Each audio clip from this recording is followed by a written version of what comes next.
Namo tassa bhagavato arahato sama sambuddhassa.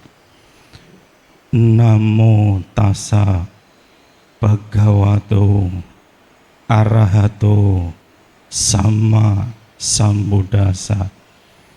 Namo tassa bhagavato arahato sama sambuddhassa. Kijang sadama sawanang. Kijo manusapati labo. Kijang macana jiwitang. Kijang sadama sawanang. Kijo budanang upado. Sungguh sulit untuk dapat dilahirkan sebagai manusia. Sungguh sulit kehidupan manusia. Sungguh sulit untuk dapat mendengarkan ajaran Dhamma. Begitu pula sungguh sulit munculnya seorang Buddha. Dalam bahasa Jawa akan saya bacakan juga artinya.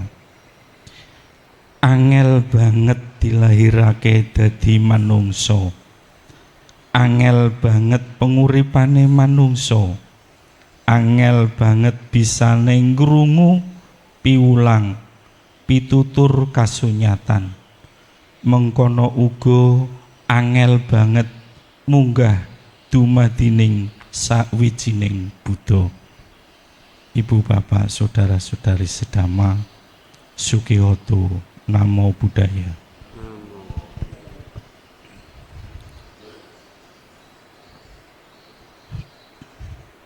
Hari ini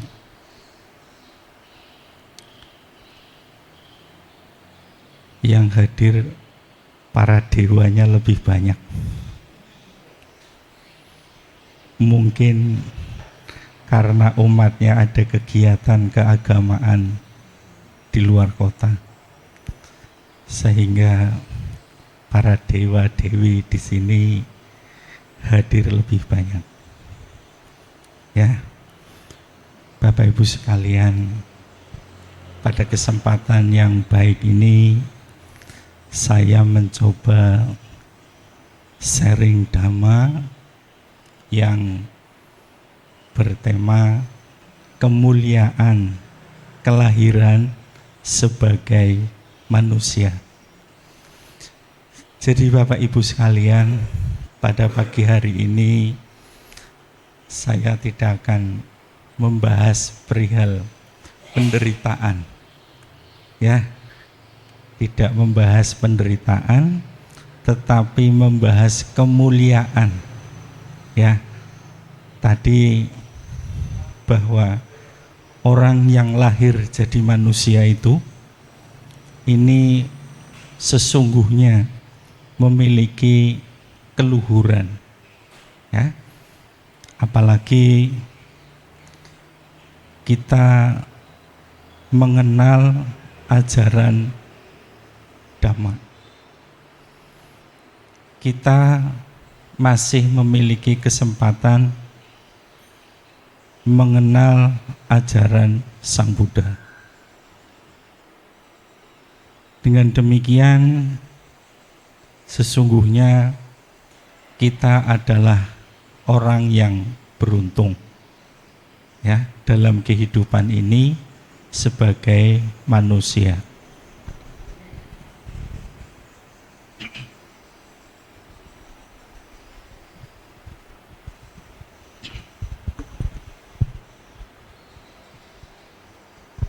Ya, izinkan saya membawa kepean, ya, daripada keliru, karena barangkali usia bertambah sehingga kecerdasan mengingat berkurang, ya. Nah, yang diingat-ingat yang merah-merah sama yang hijau-hijau, ibu bapak sekalian.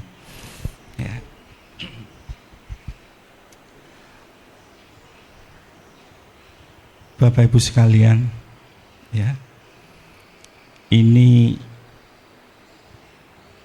ada 4 bentuk ketidakbebasan yang berkaitan atau yang tidak berkaitan dengan manusia. Bahwa sebelum saya menjelaskan tentang keberuntungan, ya, saya terlebih dahulu memberikan beberapa hal tentang ketidakberuntungan, ya.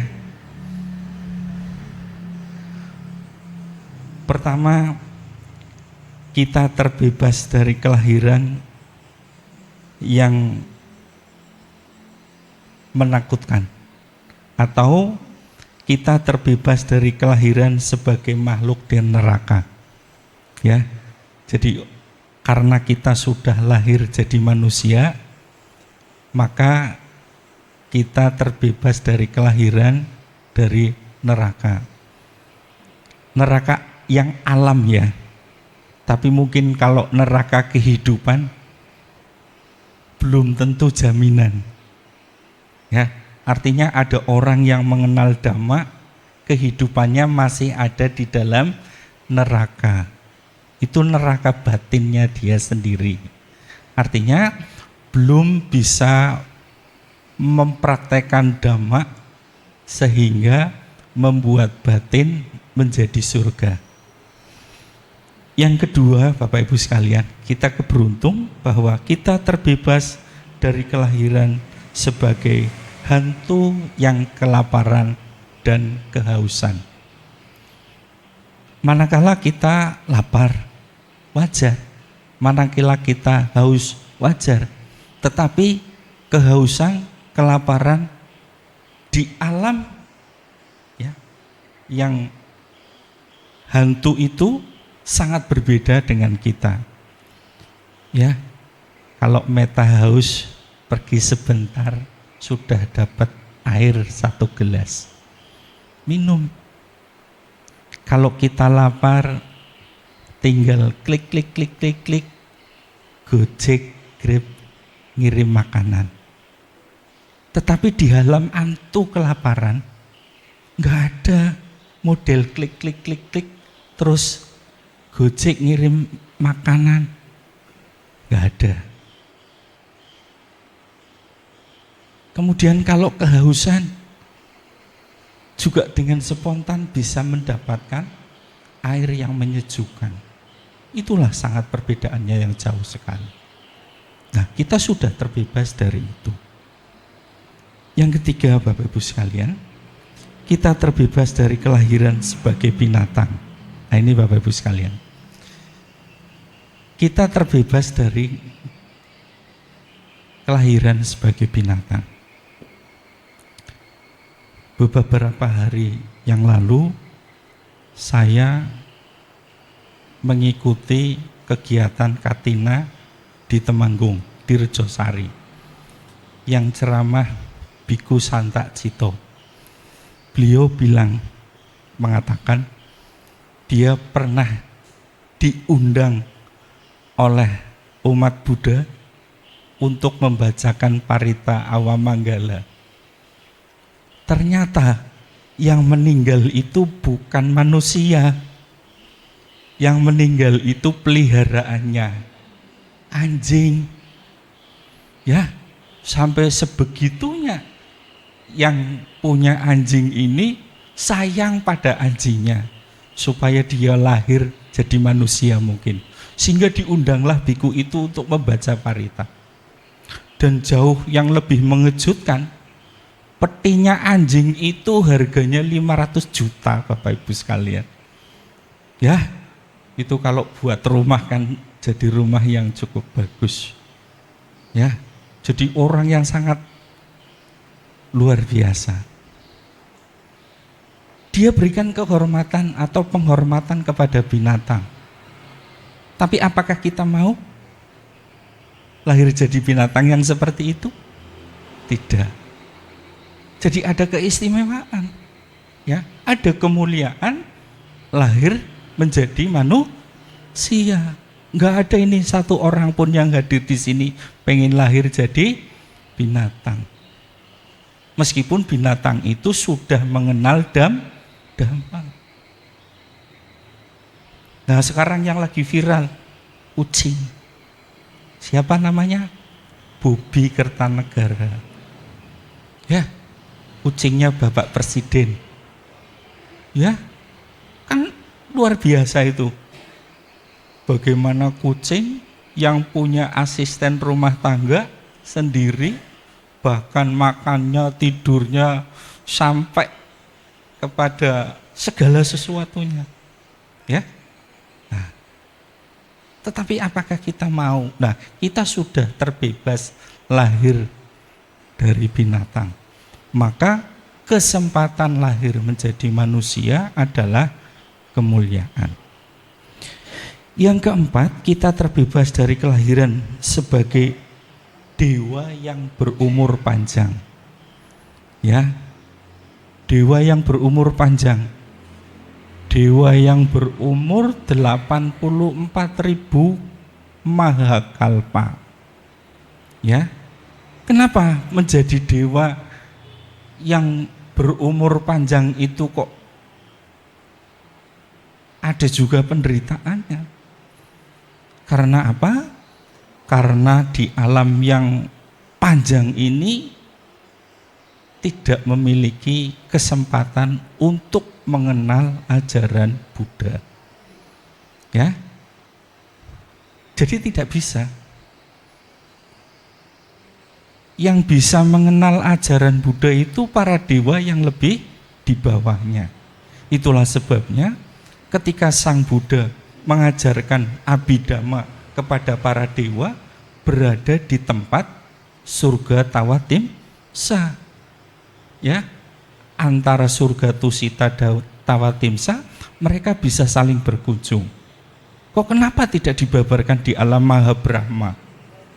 Ya, begitu. Jadi yang punya kesempatan mendengarkan ajaran Sang Buddha itu para dewa-dewa yang berada di tingkat bawah, yang tidak begitu terlalu panjang. Nah, jadi sedang, ya. Kalau sedang ini rasanya lebih penak ya. Nah, kata Pak Leo, kalau orang sedang itu butuh mobil ada, ya, butuh makan, yuk makannya bisa, ya. Itu orang sedang atau orang yang berkecukupan. Nah, kemudian ada 4 bentuk ketidakbebasan sebagai manusia.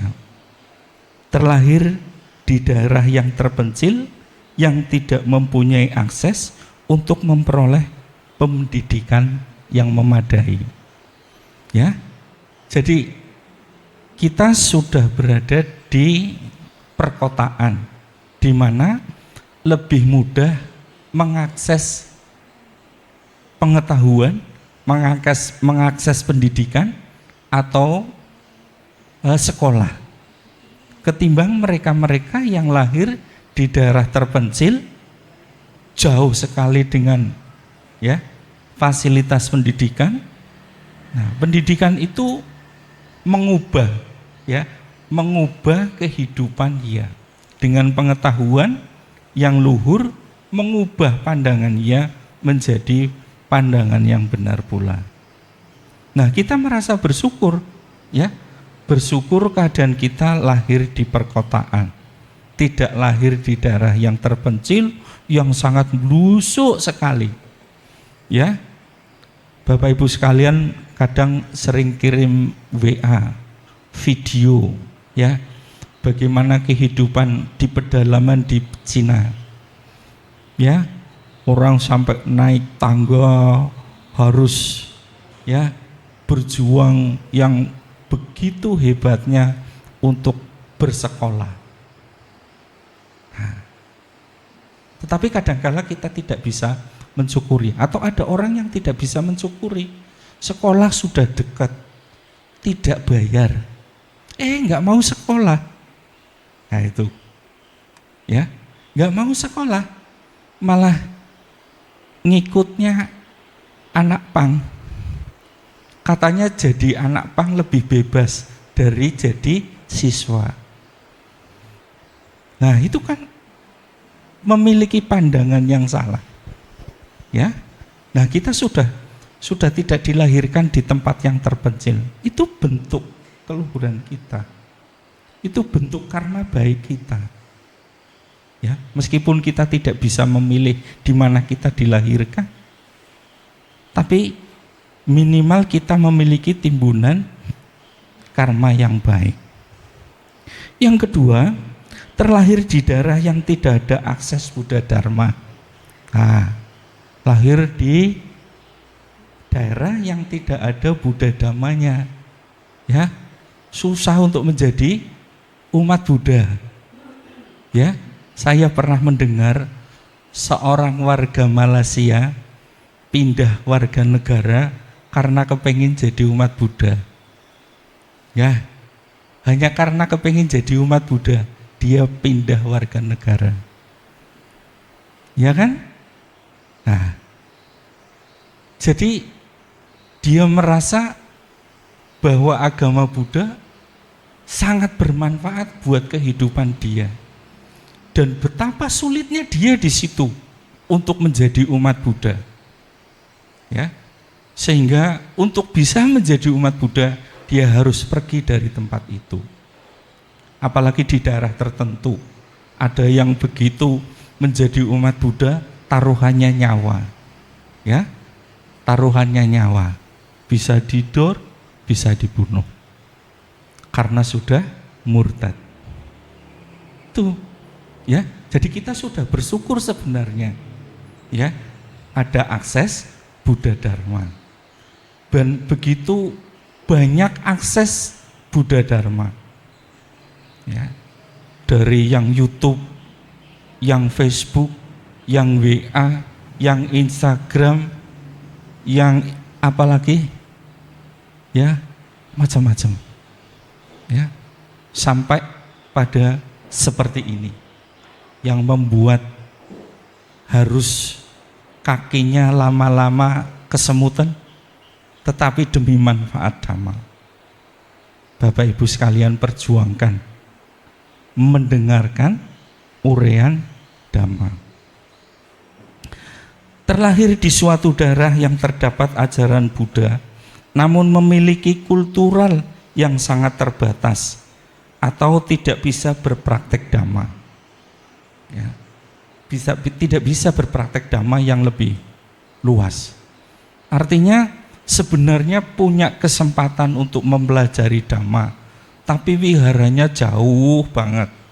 Ya, masih ada ya Bapak Ibu sekalian di daerah-daerah, ya, di mana wiharanya itu sangat jauh sekali.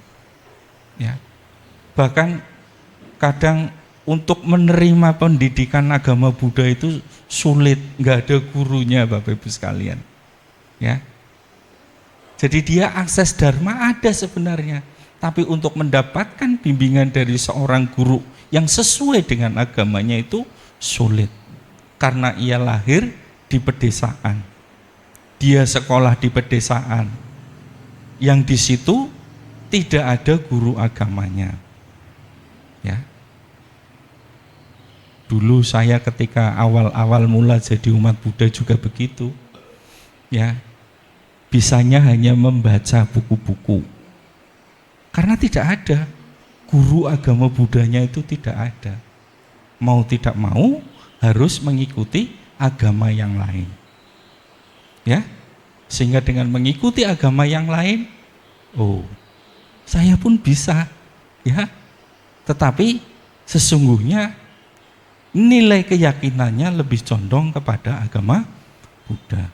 Oleh karena itu kemudian ditekadkanlah, ya, supaya belajar agama Buddha yang lebih intensif, yang lebih banyak, yang lebih baik. Dan yang keempat adalah Bapak Ibu sekalian, bahwa kita terbebas, ya, dari orang-orang yang menganut pandangan salah. Ya, pandangan salah itu kayak jaring loh Bapak Ibu sekalian. Ya, ingat ya kayak jaring ya. Jaringnya itu dipasang, kemudian kalau ada burung yang lewat kena jaring, itu susah Bapak Ibu sekalian untuk melepaskan dari jaring itu. Ya, oleh karena itu para pemburu burung biasanya memasang jaring di sawah agar yang terkena jerat jaringnya itu jauh lebih banyak ketimbang si pemburu memasang pulut di dahan-dahan tertentu, karena dapatnya lebih banyak. Ya, dan burung yang terkena jeratan jaring ini sulit untuk melepaskannya. Begitu juga orang yang sudah kena pandangan salah, sulit untuk dikasih pandangan yang benar. Ya, enggak gampang Bapak Ibu sekalian memberi pandangan benar kepada seseorang karena sudah terjerat oleh jaring pandangan salah. Ya, tidak hanya itu, di laut ya, orang menebar jaring supaya ikannya banyak yang masuk perangkat terhadap jaring, dapatnya banyak. Begitu masuk ke dalam jaring sulit untuk melepaskannya. Ya, sampai akhirnya meninggal ya, pada mati hanya untuk kepengin melepaskan. Artinya apa? Kehidupan manusia pun ada batasnya, batas usia ya. Diberi penjelasan dari dia usia muda, tua, sampai mungkin sampai meninggal, pandangan salahnya tidak bisa ditinggalkan, tidak bisa dirubah ya. Nah, itulah yang disebut sebagai watak ya. Jauh lebih sulit ketimbang menyembuhkan watuk ya. Kalau watuk uhu-uhu apa sirup 44 atau mungkin yang lain. Tapi begitu watak seperti batu karang ya, meskipun ditatasi hujan tiap hari sulit untuk berubah ya. Nah, kita belajar untuk menghilangkan pandangan salah yang menjerat kehidupan kita ya. Orang kalau sering marah itu ya, baik atau tidak baik? Bagi orang yang pandangannya salah itu baik. Karena apa? Begitu marah, emosi dilepaskan. Begitu dilepaskan, konon lega. Ya, begitu katanya. Ya, tetapi bagi mereka yang punya pandangan yang benar, ya, marah sebesar apapun itu adalah hal yang tidak baik. Meskipun di sana ada sifat mungkin dari emosi kita lebih plong rasanya, tapi tetap itu tidak baik. Kita harus berusaha untuk tidak marah di setiap harinya. Karena marah itu seperti orang memaku paku ke dalam pagar. Ya, sehari dipaku satu, setiap hari dipaku satu, lama-lama selama 30 hari ada 30 paku. Begitu pakunya bisa dicabut, si papan tidak lagi utuh, tetapi ada bekas tancapan paku. Nah, itu sulitnya. Kalau mencabut paku-pakunya mungkin lebih mudah, tetapi nembel ya, nambal lubangnya dari paku itu jauh lebih sulit pada Bapak Ibu sekalian. Ya. Jadi bagi diri sendiri menambal lukanya, apalagi buat orang lain, jauh lebih sulit. Ya, menambal lubangnya paku yang sudah marah itu jauh lebih sulit. Ya, oleh karena itu belajarlah tersenyum di setiap hari. Ya, mumpung lahir jadi manusia. Nah, Bapak Ibu sekalian, itu mungkin ya hal-hal yang menjadikan kehidupan kita lebih beruntung, ya. Nah, saya akan menjelaskan terusannya perihal kemuliaan kelahiran sebagai manusia, ya. Karena lahir jadi manusia itu sangat beruntung sekali. Nah, Bapak Ibu sekalian, keberuntungan yang ada sesungguhnya adalah keberuntungan yang diterima langsung oleh dirinya sendiri maupun keberuntungan yang diterima oleh manusia juga dari pihak lain. Artinya di luar diri kita. Sama-sama manusia tetapi di luar diri kita.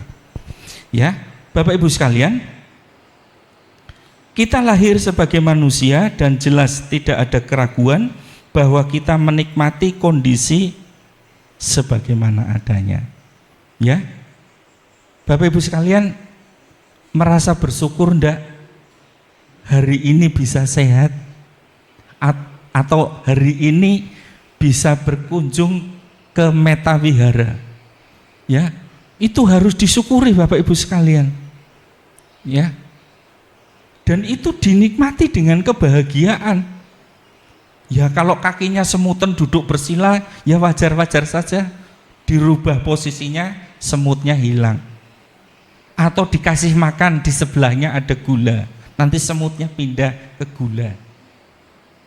Ya, tapi menikmati apa yang dilakukan saat ini adalah sesungguhnya kebahagiaan. Meskipun yang dimakan hari ini bukan makanan enak, yang harganya juga mahal. Ya, orang mengatakan makanan enak itu ya, makanan yang harganya mahal. Ya, sarapan pagi ini sarapan yang luar biasa, sarapan Dhamma. Ya, RP-nya tidak ada di situ. Ya, artinya harga jualnya itu luar biasa. Ya, apa yang sudah didharmakan Sang Buddha, dan itu disyukuri, dinikmati oleh kita. Lahir sebagai manusia, bisa hadir di sini. Kemudian tadi saya di depan juga sudah menyampaikan bahwa sangat beruntung terlahir sebagai manusia dan bertemu dengan ajaran Buddha. Ya, karena apa? Meskipun lahir di dalam kehidupan seorang Buddha, artinya ia sesungguhnya lahir bersama dengan kehadiran seorang Buddha. Ya, tapi ada juga yang orang ini tidak bisa mensyukuri, tidak bisa menikmati ajaran Buddha.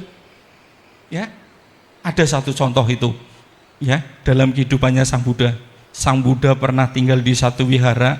Di belakang wihara ada seorang penjual daging, ya, daging babi, yang tiap hari dia membunuh babinya dengan cara dituang air panas. Jadi supaya babinya lebih enak, lebih lezat, dia cara bunuhnya diikat, dituang air panas sehingga darahnya tidak keluar. Bagaimana? Babi yang hidup kemudian dituang air panas. Nah, sampai dia melakukannya begitu bertahun-tahun. Ketika dia meninggal pun sama seperti babi yang disiram air panas. Dia sakit yang luar biasa, meraung-raung, meronta-ronta, seperti babi yang disiram air panas. Nah, jadi kita ini sesungguhnya meskipun Sang Buddha telah mahaparinibbana, kita masih ada sejaman dengan Buddha. Artinya Buddha Dharma masih kita kenali. Ya, kita bisa mempelajari, kita bisa mendengarkan ajaran Buddha. Ya, itu artinya kita lebih beruntung ya, mengenal ajaran Buddha. Kita mempunyai indera yang lengkap yang berfungsi dengan baik. Ya, itu artinya kelahiran kita yang inderanya lengkap ini merupakan satu bentuk kemuliaan, satu bentuk karma yang baik. Ya, bagaimana kalau kita lahir, begitu dilahirkan menjadi orang yang tuli? Bagaimana kalau kita dilahirkan dalam bentuk atau begitu lahir tidak bisa melihat, begitu lahir tidak bisa berjalan atau tanpa kaki? Ada juga orang yang begitu dilahirkan tanpa tangan. Ya, kita sudah punya mata, kita sudah punya telinga, kita sudah punya tangan, dan kita sudah punya kaki. Bersyukur enggak Bapak Ibu sekalian dengan kelengkapan indera kita? Ya, meskipun kemarin-kemarin ada COVID yang bisa menghilangkan rasa, tapi sekarang rasa itu sudah pulih sempurna. Ya, bisa menikmati enaknya masakan. Ya. Nah, itu Bapak Ibu sekalian. Dan ini harus disyukuri Bapak Ibu sekalian. Ya. Yang keempat, kita tidak berbuat suatu karma yang ekstrim, karma buruk yang berat. Nah, ya, Bapak Ibu sekalian tidak melakukan karma buruk yang berat kan? Nah, karma buruk yang berat artinya melukai Buddha, ya, memfitnah seorang arahat, ya, kemudian merusak bangunan wihara, ya. Nah, itu karma-karma yang berat. Atau juga membunuh orang tua, ayah, ibu, ya, dibunuh. Itu karma berat. Ya. Jaminannya neraka awici Bapak Ibu sekalian. Ya. Wah, jaminan yang penderitaannya hebat banget. Hebat luar biasa. Ya. Nah, kemudian kita juga terhindar dari perbuatan yaitu 5 kejahatan yang berat Bapak Ibu sekalian, seperti membunuh ibu, membunuh ayah, membunuh arahat, memecah belah sangga, dan melukai seorang Buddha. Ya, jadi tadi kalau kita terhindar dari karma-karma ekstrim berarti tidak melakukan karma-karma buruk yang ekstrim itu seperti menyiksa binatang dan lain sebagainya. Ya, kita tidak melakukan perbuatan seperti pada saat Sang Buddha sebelum mencapai penerangan sempurna, ya, artinya bertapa yang begitu keras, ya, sampai beliau hampir mati, itu kan? Nah, wong bagaimana akan meniru kehidupannya seperti Buddha ini, ya, lapar 2 jam saja sudah enggak karu-karuan, ya. Berat enggak Bapak Ibu sekalian kalau menjalankan atasila? Berat ya? Berat enggak? Kalau sudah terbiasa atau sering dilakukan sesungguhnya tidak berat. Tapi kalau enggak pernah atau beberapa kali saja mau memulai atasila itu berat sekali. Padahal dari jam 12 sampai jam 6 pagi masih bisa minum. Tapi yo itu tadi kadang perut kita tidak mau kompromi. Ya Bu, lihat ya. Lemes. Tuh, dikasih minum manis masih tetap lemes. Ya. Nah, harusnya makan.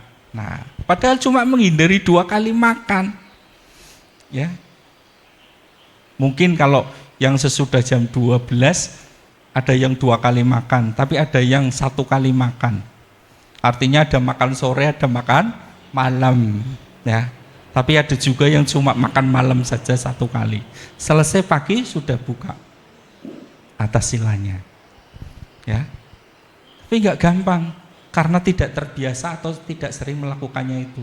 Begitu tidak dikasih makan, hanya dikasih minum, nggak bisa tidur, Romo. Ya, di sana terbayang-bayang, ya, ada kota Tegal berjalan-jalan, kota Pemalang berjalan-jalan, karena nggak bisa tidur, ya. Nah, bagaimana kalau membaca parita nggak bisa tidur? Parita ora apal Romo. Ya, dikirane wong membaca kok ora apal, membaca kan melihat, ya, dibaca. Nah, lebih asik membaca apa? Membaca WA. Atau lebih asik melihat tayangan di di YouTube atau di lain-lain. Sehingga waktu untuk membuka HP jauh lebih lama ketimbang kalau mau menghafal suta-suta atau parita yang pendek dari Sang Buddha. Ya. Keberuntungan yang berhubungan dengan makhluk lain. Kita hidup pada suatu masa ketika Buddha hadir di dunia ini. Ya kan? Ini masih masanya Buddha Gotama. Buddha yang lain belum lahir. Ya. Memang sudah diramalkan bahwa ketika ajaran Buddha ini sudah tidak dikenali, nanti akan ada atau lahir Buddha yang akan datang. Kemudian kita hidup pada suatu masa atau kalpa Buddha hadir dan juga dapat mengajarkan Dhamma, ya, karena beliau Buddha Gotama ini adalah seorang Sang Buddha. Beliau pada saat sebelum mangkat atau wafat, beliau menyatakan bahwa Dhamma dan Vinaya ini sebagai pengganti beliau. Nah, pada saat ini Dhamma dan Vinaya itu ditulis di dalam Tripitaka. Maka boleh dibilang, ya, alih-alih dibilang bahwa Tripitaka itu adalah sebagai ganti Sang Buddha. Ya, karena Tripitaka itu sumber ajarannya Sang Buddha. Dan beliau mengatakan bahwa Dhamma dan Vinaya, ya, itu adalah penggantinya. Ya, oleh karena itu kita sebagai umat Buddha kalau, ya, diajak belajar untuk mempelajari Tripitaka, ya, semangatlah, sungguh-sungguhlah, ya, karena kita tidak bisa bertemu langsung dengan seorang sama Sang Buddha, tapi masih beruntung, ya, mendengarkan, ya, ceramah-ceramahnya beliau, ajaran-ajaran beliau di dalam Tripitaka. Kita hidup di masa ajaran Buddha, di mana ajaran Buddha masih dilestarikan, ya. Artinya apa? Masih banyak para biku, walaupun para biku sekarang jumlahnya kalau dibandingkan dengan jumlah wihara di Indonesia itu banyak umatnya, banyak wiharanya atau jatiannya. Tetapi minimal lah, ya, Sangha Theravada itu kan hampir 100 lebih, ya, meskipun tidak sampai 200, tapi itu satu petan. Nah, tidak hanya di Indonesia saja, ya, tidak hanya di Sangha Theravada saja, di sangha-sangha yang lain masih ada biku-biku yang menjalankan praktek Dhamma dengan baik. Artinya masih banyak biku-biku yang dihormati, ya, yang pantas untuk diberi persembahan.